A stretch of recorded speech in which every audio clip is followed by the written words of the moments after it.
Welcome to edusati.com, your partner in education. In this session, we'll discuss vocabulary. But instead of following the normal routes of etymology or homophones and homographs, we're going to take a very different approach in learning new words. Herein, in this session, we'll discuss the vocabulary based on numbers. We already remember that in the lecture of etymology, we learned about certain word roots that signified numbers. Now, for example, we remember mono means one, bi means two, and poly means many.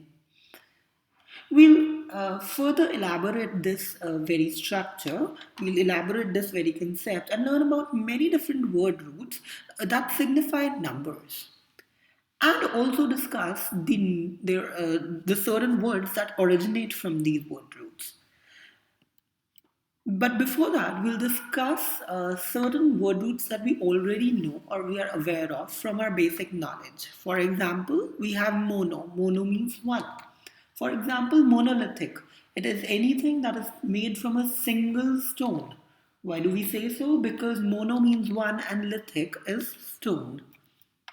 Bi, for example, in the case of bigamy, bi is two and gamy is marriage. We already know that. So bigamy is the practice of marrying twice.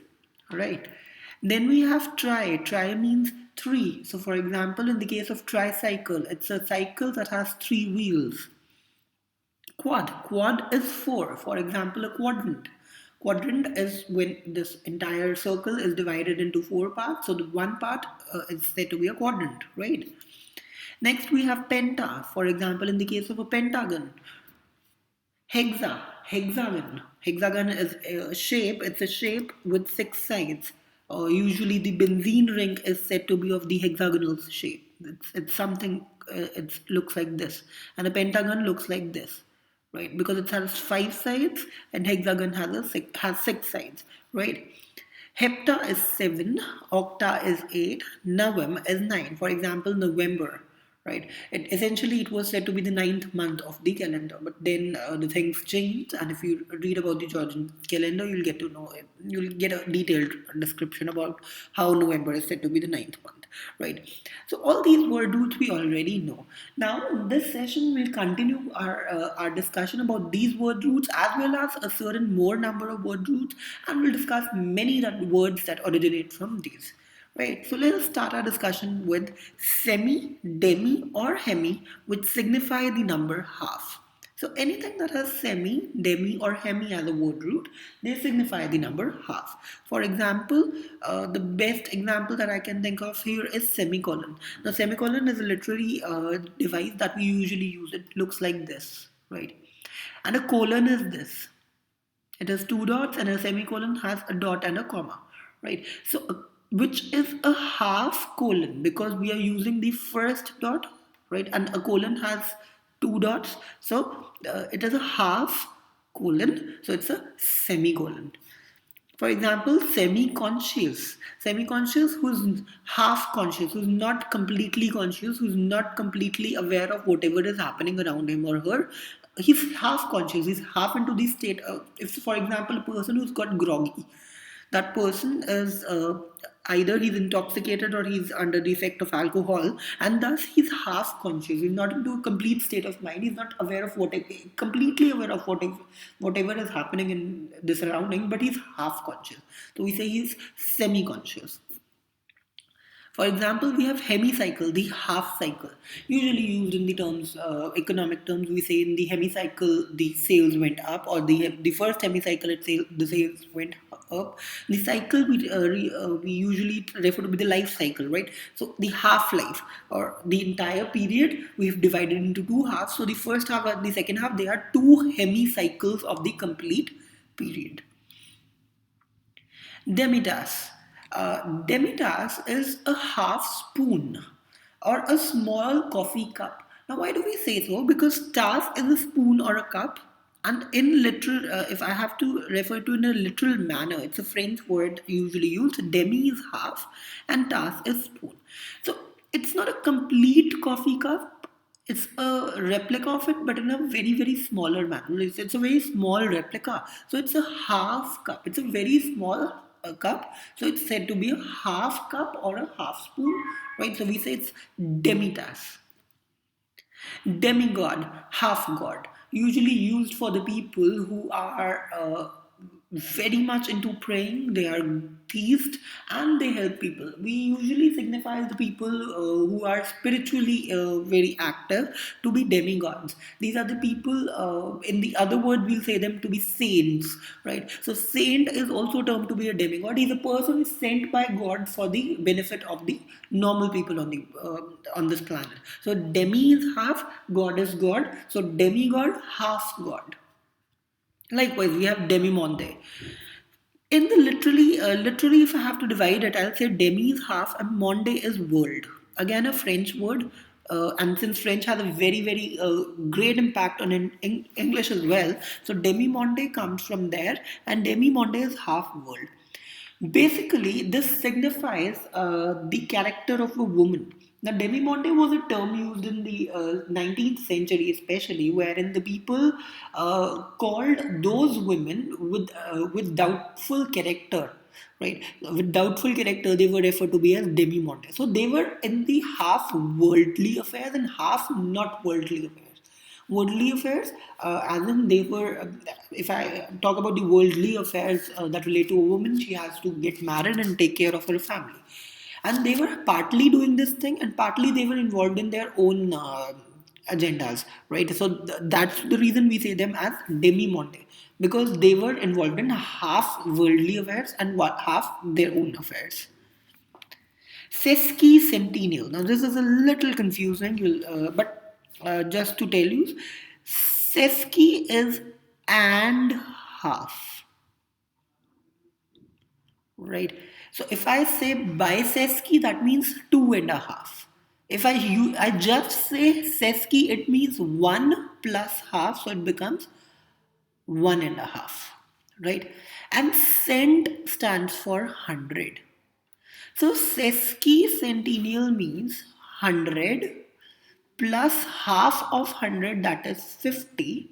So it becomes 150, and sesquicentennial refers to 150 years.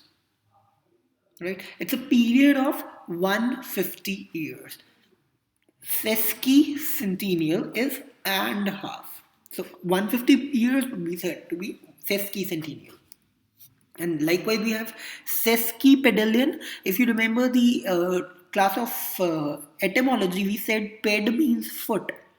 So anything that measures 1.5 foot long is sesquipedalian long, right? So if there's anything that measures 1.5 foot long, so it is sesquipedalian, right? So all these words come from the same root, which is semi, demi, or hemi. And another word root that we can add here is sesqui, which means and half. So anything, if I'm saying sesquiped, that means 1.5 foot. So it is in reference to something. Likewise, I said sesquicentennial, that is 1.5 cent, that is 150, right?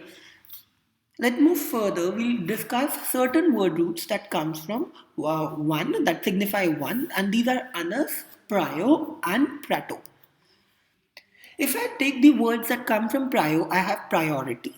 We all know what is priority. You made an agenda of something and you've kept something on the top of that agenda. That thing is prioritized. So you're keeping the thing, giving it the highest order of ranking. So that is prioritized. Likewise, we have primitive. That is the most essential. That comes if I arrange the things in the ascending or descending order of the ascending order of the primarity. I'll say that this is the most important thing, and the rest ones may wait. Primus again. It's the most important thing. Primogeniture. Now, if you remember the word root class, you'll remember that gen means birth or family. So primogeniture is the prime is first, gen is birth. So primogeniture child is the child that is born first in the family. So the first child of the family is said to be the primogeniture child. Right? I'll give you an example. If there's a family which has three kids, A, B, and C, and A was born first, like earliest, right? And so A is the primogeniture child. From Plato, we have protocol. Now, protocol are the set of rules. We all know that. So, rules form the basics. So, first of all, we have to follow the rules, and then we can do anything. So, proto comes from first. That is, we have to first follow these things and then go further, right? Protagonist. It is the main lead of any play or theater or the movies that we watch. So protagonist comes from proto again. Prot means first, and prot stands for first. So protagonist is the person who's playing the first role or the main role. Prototype, the first design of anything that's brought out. So if I'm designing some new product to be launched in the market, so its initial design would be said to be the prototype, and we'll make changes into the prototypes, and eventually we'll evolve out with the complete design. Proto martyr, that is the first martyr in any war. From others, we have unit. We know that what is a unit? It is the smallest entity. It's the single smallest entity. Since it's single, it is unit. Unity, when everybody comes together and forms a single group or single, they have a single saying, that becomes unity. Again, has single related to it. Unison, everybody coming together to form one. So that becomes unison. And unique also comes from anas, which is a very different quality of something that stands him out from the crowd. Since he's standing alone with this quality, he is unique. Let's move further and discuss certain words that comes from try and ter, and both of them mean three. We already know that. So try and ter mean three. So the first word that we have is tercentenary. As we've already discussed, cent stands for 100 years. So tercentenary, 3 into 100, that becomes 300 years. So the period of 300 years or completion of 300 years stands for tercentenary. Next, we have trivial, which is anything that gives you pain. Now, trivial is a French word again that stands for work that is very tiresome, and it is also it comes from it. You may call it to be a wrong spelling of tripalis or tripalis, which stands for an instrument that basically gives you pain, right? So tripalis and trivial, they come together, and trivial basically is anything, it's any work that gives you pain. So trivial is any torturous activity, right? Or anything that gives you any work that gives you pain, that gives pain, right? So trivial. Next we have trident. Trident is it's basically used to refer. It was used to refer a sea god with three teeth. Now we already know that den or dent is tree. It stands for teeth, and tri is tree. So a sea god with three teeth. And since it's a god, which was it is said to be a symbol of power. So trident we basically now use for as another synonym of powerful, right? So trident stands for powerful. That has three teeth, which was the case of a god with three teeth, and since he had three teeth, he was very powerful. So trident stands for powerful. Trinity. It is a union of three people. Usually, it was used for that to signify a group of three people who were said to be godhead or godmen, or as we all we've just discussed, demigods, right? So these were the very intelligent people who took important decisions. So right now, if I have to use the word Trinity, I'll say Trinity stands for a group of wise people who come together and take certain decisions, certain important decisions. Now, it essentially ought to state that Trinity has three people, but yes, you can use it for a group of many people as well who are coming together to take certain decisions. Triumvirate. Now, we already have discussed in one of the lectures that Vir stands for a man, right? Right. So, triumvirate is a group of three official men who are sent to do certain or the other work. It was usually used in Rome, wherein these men were sent for the official works. So they were. It was a group of three official people who were essentially men sent to the other nations to take to as diplomats or something, right? So now, right now, if I have to use it in the present day, I'll say triumvirate is a group of three official people who will go and work for the countries.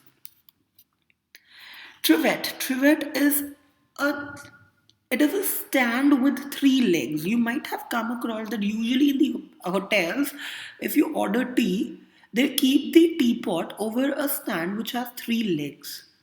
So that sort of stand is said to be a trivet, right? So it's a small stand or a hot plate with three legs.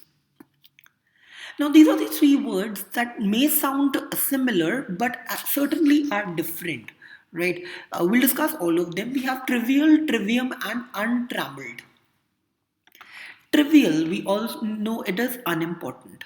What exactly it comes from, where it exactly it comes from. Trivial, if I have to divide it, via is road actually, right? And tri is three. So where three roads met, that place was said to be trivial. And usually at these places, people met each other and they were involved in unimportant talks or grapevine or this gossip. All these talks were not necessary, so we said that trivial talks are the ones wherein people meet at trivial and discuss stupid things. So now, eventually, the trivial has stands with the meaning that something that is not important is said to be trivial, right? So trivial is unimportant. It is different from trivium. Again, trivium has two both the same roots. Tri is three, via is road. Now, a place which leads us to three roads. And now trivium is used to signify the importance of learning. So it anything that leads you to the three roads of learning, namely grammar, rhetoric, and logic. Right? These are the three roads that we usually refer to. That thing is trivium. So if I have to generalize and use it, I'll say trivium is anything that leads you to that leads you to logic and grammar and that aptitude development thing, right? So trivium is important, whereas trivial is unimportant. The third word is untrammeled. Now un is not. Tram stands for three, right? Track stands for three, and meld comes from mesh. So untrammeled, that is something that it is a net for catching birds, etc. Like so, trammeled is basically a net for catching birds, etc. With three layers of mesh, right? So there's one layer, so two layer, and three layer. There's no chance that the bird or fish or the insect flies away or flees away, right? So untrammeled, that is not caught into this. That is very difficult to be caught into this. How can I use it? Untrammeled is used with people who leave these worldly affairs.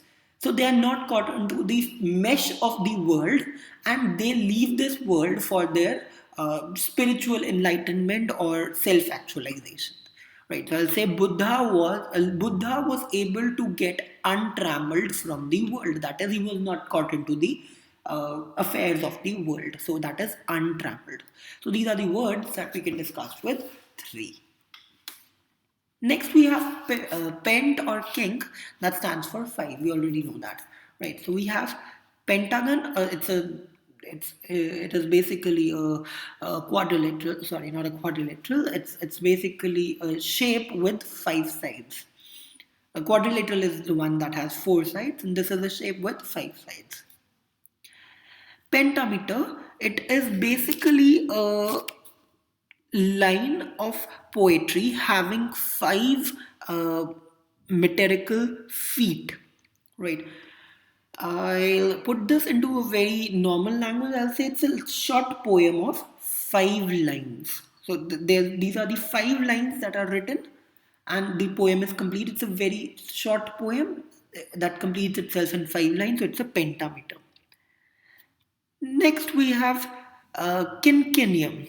Quinquennium is a 5 year period. Now, kindly note that ennium comes from annum, which is a year, that stands for a year.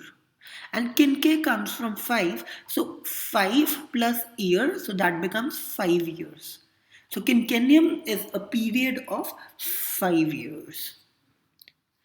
Quintessence. Quintessence is the fifth essence. Now we all know that the entire world is made of four essences, usually four things: air, water, land, and fire. And the fifth one is quintessence. Now it could be anything, right? It's a very important and vital part, and it gives an unusual attractiveness to the world. So we say quintessence is something that adds a difference to, or it adds to be a standout point for anything, right? And that thing is quintessential. So quintessence and quintessential are related. Quintessential is something that is extraordinary, that is highest and the purest of its kind, and quintessence is that very fifth element.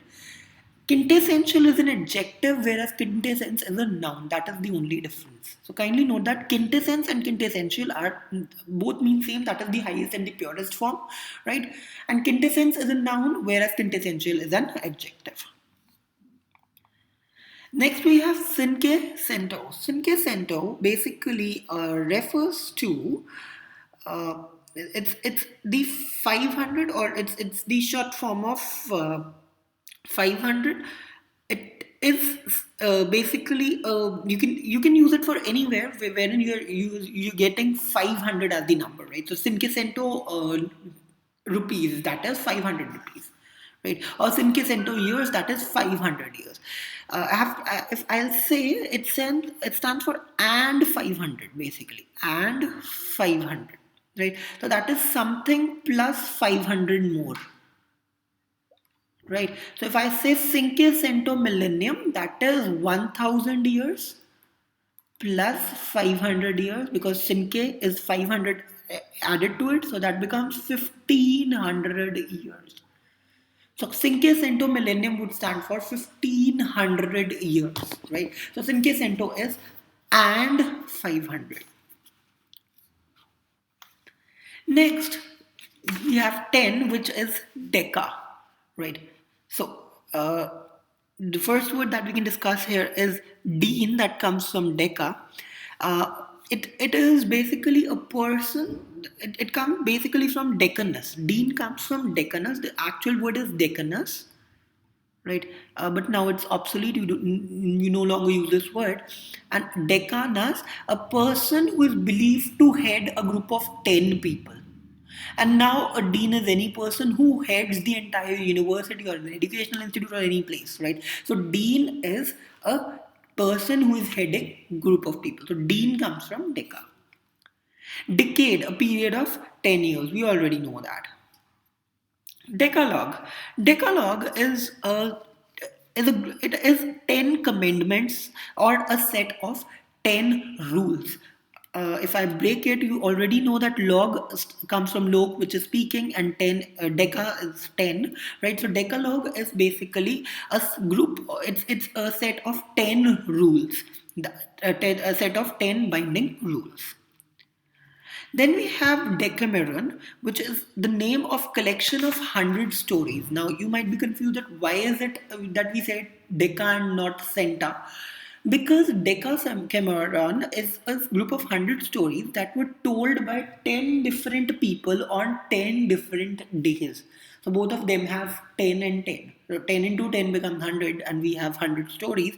But it basically is a group of, it's a set of 10 different people telling 10 different, telling stories on 10 different days. So that becomes Decameron. Decathlon is a race, it's a relay race, it's a type of a race with 10 different events. It's athletic contests, 10 different athletic contests that are scheduled, and they are termed to be as decathlon. Decibel, it's the 1/10 of a bell. Now, a decibel is a unit of sound actually, right? Now, we say that whenever a bell rings, right? If we record its the entire sound and we divide it by 10, so as much sound is recorded in 1/10 of that entire ringing, that much sound is said to be a decibel of sound. So we are dividing it by 10 and we are saying it to be decibel. Bell comes from abnormal bell itself, right? Decimate, that is to destroy into pieces. Usually we say we've destroyed it into 10 or 100 or 1000 pieces. Now from there we have generalized and said it to be a decimated thing. But decimate is dividing into pieces.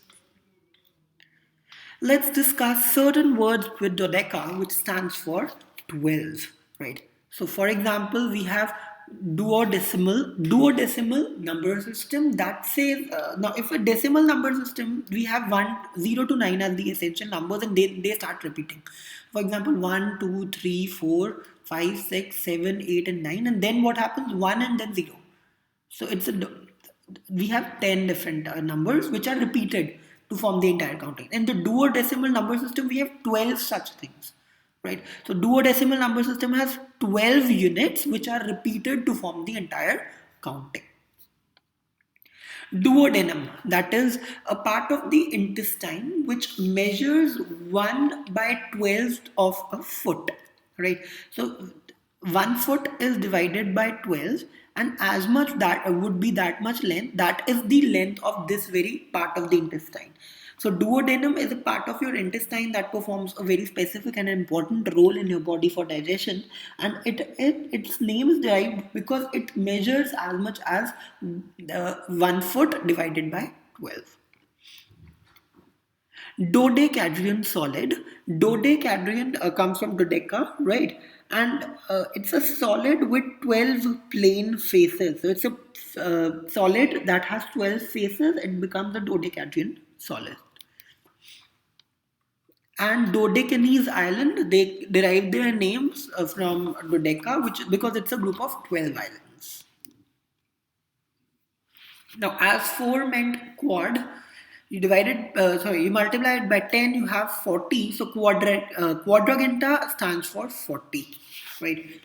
So all these words that have quadragenta, they stand for 40, right? So a period of 40 days is said to be a quarantine. Quarantine is a period of 40 days. Usually people have this thing that they go to church or any religious place for 40 consecutive days. So they observe the fasts for quadratine, right? Quadratine is a period of 40 days.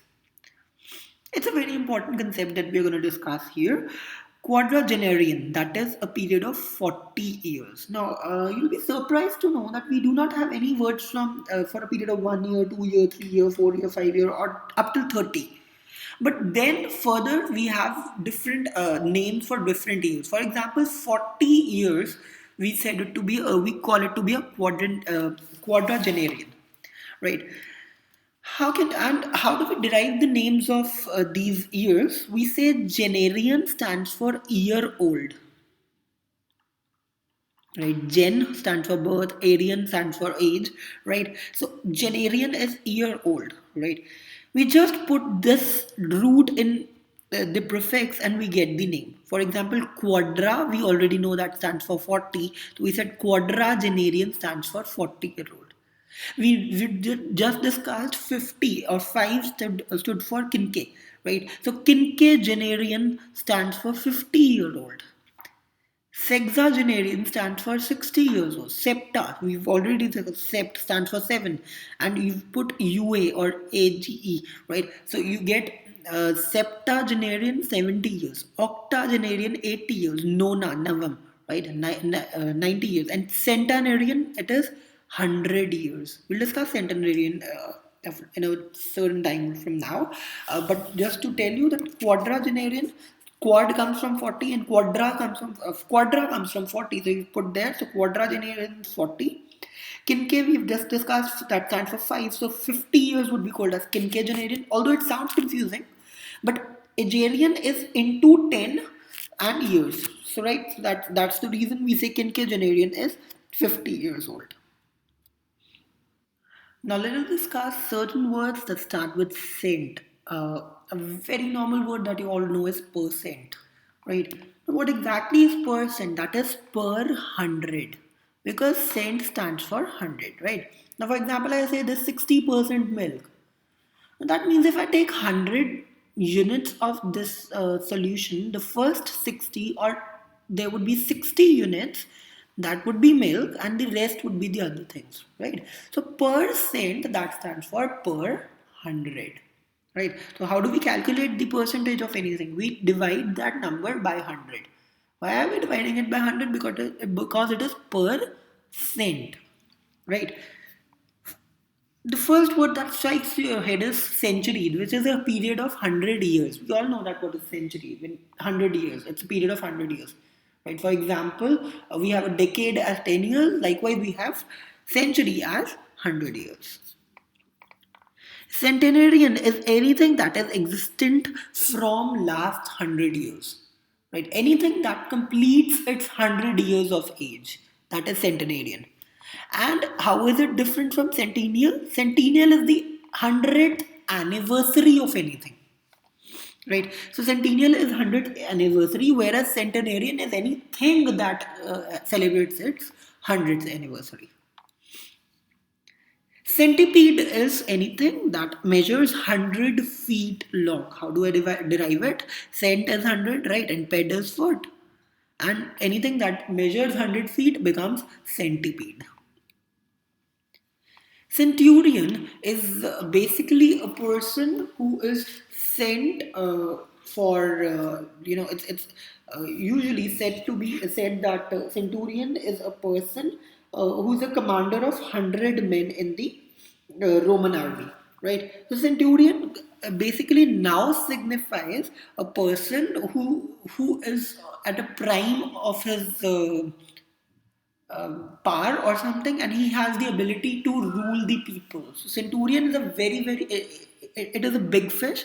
He's a very important person or a very powerful person. So centurion that has the ability to rule over 100 people. Centimeter, we all know what is centimeter, right? It's the 1 by 100th part of a meter. And what do we call 100 meters? We call it a hectometer. So the difference between centimeter and 100 meter is that you're multiplying meter by 1 by 100, or you're dividing it by 100, it becomes a centimeter.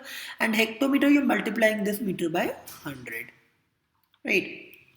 And what is hectograph? Graph, we all know it is writing. So hectograph is it's a machine that has the ability to copy or write 100 times. So basically it is a device wherein you put something and it has the ability to give you 100 copies back. So it's a hectograph, that is 100 into graph. So it is writing the same thing for 100 times.